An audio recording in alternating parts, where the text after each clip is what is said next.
Oi, gente, eu sou a Angel e você está no Loucamente K-Popper. E hoje você vai aprender um pouquinho sobre o que é o K-pop.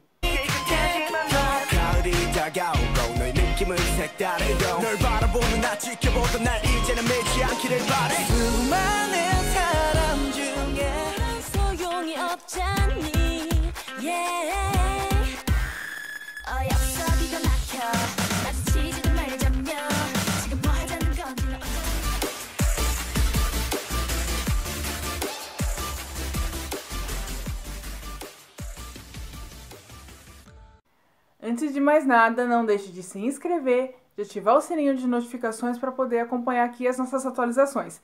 Vídeos novos toda segunda e sexta-feira, beleza?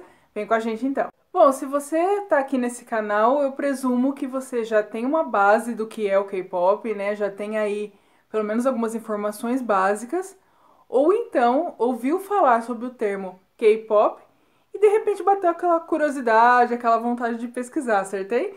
Então, nesse caso, não se preocupem, esse vídeo vai dar para você que não sabe, você, meu querido leigo, você, meu querido novato, uma boa base do que é o nosso K-pop.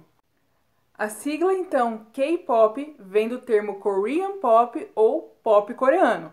Não é pop chinês, que é C-pop, não é pop tailandês, que é T-pop, não é pop japonês, que é J-pop, no caso é K-pop, Korean Pop, pop coreano. Ele teve início em meados dos anos 90, na mesma época onde mundialmente grupos como Backstreet Boys, Westlife, NSYNC eram também idolatrados. Eles começaram ali mais ou menos na mesma época que eles a ficar conhecidos, só que no caso dentro da própria Coreia do Sul. No princípio do K-pop, os grupos, as bandas, os grupos costumavam ter apenas membros coreanos, porém, por volta ali de 2008, com o Super Junior, vou ter que mencionar, porque foi com o Super Junior, né? O primeiro membro estrangeiro, no caso o Hangen, que era chinês, foi introduzido em um grupo de K-pop. Inclusive ele teve vários problemas com documentação, tudo, e teve que se apresentar de máscara. Tem todo um detalhe aí nessa história do Hangen, que se vocês quiserem, um dia eu falo sobre isso. E desde então foram sendo introduzidos membros estrangeiros aqui e ali, e hoje em dia já se tornou comum ter membros estrangeiros dentro do grupo. Então você vai achar, além dos coreanos, que normalmente são a maioria, você vai achar um chinês, um japonês, um tailandês, um americano, um canadense que tenha descendência asiática. Tem, pelo que eu tô ouvindo aí dos burburinhos, parece que o Kaido, o Renin Kaido TXT tem uma descendência, acho que o pai dele é brasileiro, né? Me corrijam aí se eu tiver errada. Então, hoje em dia, tá bem comum essa questão de ter mestiços e de ter estrangeiros dentro do grupo de K-pop. Antigamente não era assim. Bom, quando você pensa em música asiática, você talvez imagine algo mais tradicional, né, que é mais comum na Ásia. Principalmente se você acabou de conhecer o termo e não está sabendo do que se trata. Mas acontece que isso é um erro terrível, principalmente se tratando de K-pop. O K-pop é um estilo musical onde se unem diversos estilos musicais que são populares, não só na Coreia do Sul, como mundialmente. O próprio pop, dance, eletrônico, R&B, o rock, o jazz. Atualmente está entrando também o tropical house, batidas latinas. Então, atualmente, o K-pop sempre foi muito diversificado, mas atualmente ele vem realmente muito misturado. Inclusive, tem um detalhe que muita gente acaba não se ligando, que dentro do K-pop nós temos os grupos e nós temos as bandas. Grupos é estilo boy band, estilo Backstreet Boys, com meninos e meninas bonitinho, que forma grupo, que dança certinho, que dança tudo igual. O boy band, no caso, o girl band, né? São bandas mesmo, são pessoas, são grupos que se juntam tocando instrumentos, eles se apresentam tocando instrumentos. Então aí já é uma base do K-pop onde você tem que saber, porque se você chamar um grupo de banda ou uma banda de grupo, com certeza você vai tomar um puxão de orelha de alguém, então já fique atento a isso. Bom, Angélica, mas se é basicamente um outro pop, só que muda a língua, o que eu vou encontrar então de diferente nisso? E você deve estar me perguntando agora, principalmente, como eu disse, se você não é um K-popper ou se você não está começando a acompanhar esse estilo musical hoje. Então, basicamente, o que você vai achar de diferente? Tudo. Logo de princípio, a formação dos grupos, ela difere de qualquer formação em nível ocidental. Ela não é daquele tipo de grupo, de banda que você junta os amigos e vai e lança som na garagem ou se lança no YouTube. Não é assim. Todo o processo criativo, todo o processo de lançamento de cada artista envolve um treinamento muito rigoroso. Eles passam por audições, onde eles são recrutados por empresas. Dentro das empresas, eles são funcionários, eles não são autônomos lá dentro, eles são funcionários. E dentro dessa empresa, eles passam por treinamentos que, em média, podem variar aí de 2 até 6 anos, em média. Mas pode ser menos, pode, mas também pode ser mais. Há casos de artistas que levaram até 10, 15 anos para conseguir debutar, né? Acontece. Mas a média ali é entre 2 e 6 anos de treinamento, em média.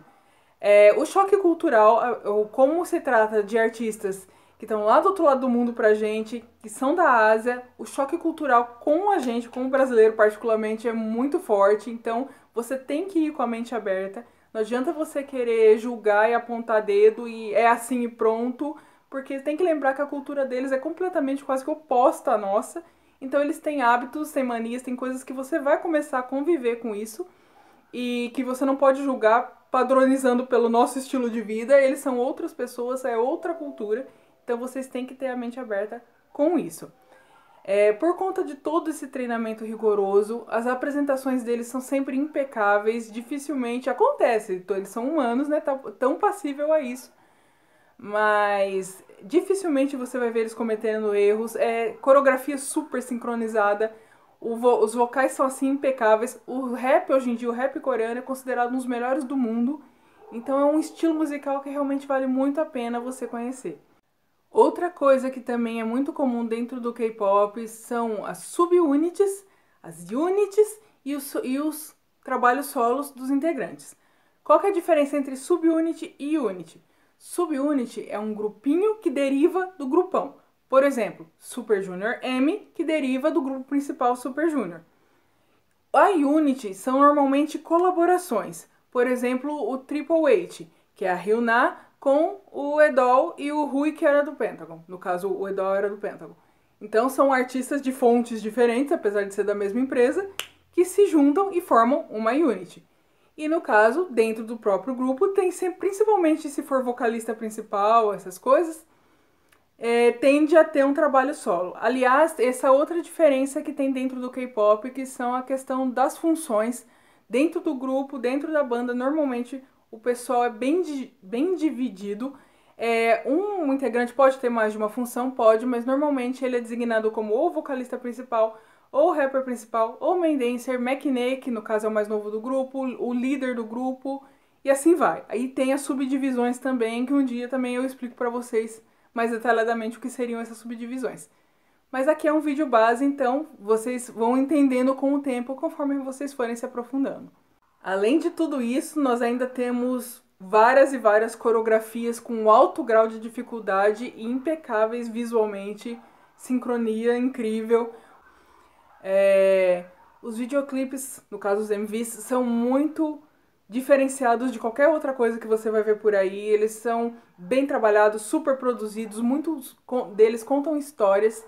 Além dos próprios visuais dos integrantes, você vai ver com certeza cabelo colorido, vai ver com certeza homem maquiado, vai ver com certeza roupa que você só veria talvez em filmes. Então você vai se surpreender com toda certeza. O K-pop ele não é formado, como eu disse anteriormente, apenas por grupos, ele pode também ser formado por bandas. Normalmente a tendência desses grupos ou bandas é ser ou só masculino ou só feminino, porém acontece de vez em quando de ter grupos mistos, como é o caso do KARD, é o caso do Akamu, que são compostos tanto por meninos quanto por meninas. Também é bem possível você encontrar cantores solos, tanto como idols mesmo, quanto como artistas, porque tem diferença nisso. Inclusive, a Babi e a Erika, elas explicam lá no podcast K-Papo. Sim, vou fazer um merchan porque eu sou muito fã daquele podcast, então vou fazer um merchan. Por conta, então, de toda a expansão do K-pop, da própria globalização, é bem comum não, é quase que regra, as músicas terem frases em outras línguas que saiam do coreano. No caso, eles têm a letra quase completa em coreano, e normalmente tem ali frases no meio em inglês, até para poder causar uma identificação com quem não é da Coreia. E atualmente está tendo também em espanhol. ultimamente, que nem eu falei, com essas batidas latinas que estão entrando, tá tendo também alguns casos que estão vindo com frases em espanhol. Então é por essa questão da globalização mesmo.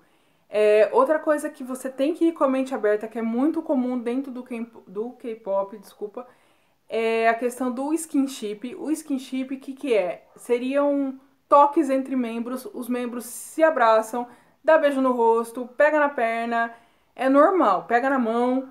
Isso aí é cultural da Coreia, no caso, e é chamado de fanservice, que é serviço aos fãs. Por quê? Porque as fãs asiáticas amam quando eles são carinhosos entre si, então eles fazem isso sempre, isso é algo comum, tá? Então não saia taxando as pessoas por conta disso, como eu disse anteriormente também, não tire por base a sua cultura. Lá é uma cultura quase que completamente oposta à nossa. Então você tem que ir realmente com a mente aberta com isso. Uma coisa assim que eu acho maravilhosa dentro do K-pop é a personalidade dos idols, porque dentro de todo esse treinamento eles também tendem a aprender a serem humildes, a manter a humildade. Então eles têm um contato realmente muito direto com os fãs, muito carinhosos. Independente se é na própria Coreia, se é mundialmente, onde eles estão, eles vão procurar ser o mais educados possível, o mais carinhosos possível. Tem aqueles que são educados pelo treinamento, tem aqueles que realmente são educados porque eles são. Eles são condicionados, no caso, realmente a agradecer ao carinho que eles recebem em dobro, em triplo. Eu já tinha esse conhecimento antes e depois de vivenciar isso pessoalmente em shows, eu sei do que eu tô falando. Então, eles são realmente pessoas que vale a pena, sem contar que muitos deles se envolvem em projetos sociais, ajudam quem precisa, são ótimos exemplos para a sociedade. Então, para mim, como fã, isso me deixa realmente muito orgulhosa e eu quero mais e mais só que eles sigam essa linha de artista que eles são. E um comentário que eu queria falar, algo que eu queria falar é que não vale a pena, realmente não vale a pena você só se focar nos famosos. Infelizmente, essa é a tendência da maioria. Isso aí, agora eu tô falando pra você que tá me assistindo, pra todo mundo, seja você novato, seja você leigo, seja você experiente. Não vale a pena ficar só nos famosos. Os famosos são bom? São ótimos, são excelentes. Mas tem muito grupo que não tem o devido valor que merece, que é o que nós chamamos dos grupos flop. Os grupos flop, o termo flop vem de fiasco que não hitou. Mas isso não quer dizer que eles sejam ruins.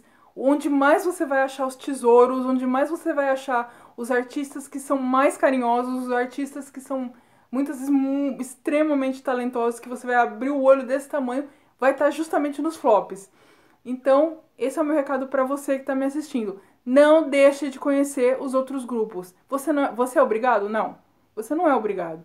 Mas é uma dica que eu tô te dando. É por isso que eu sempre faço questão de colocar recomendação no início dos vídeos, porque eu quero realmente que vocês abram sua mente. E esses flops são normalmente os que mais precisam de apoio, justamente por não terem tanto público. Muitos deles acabam dando desband.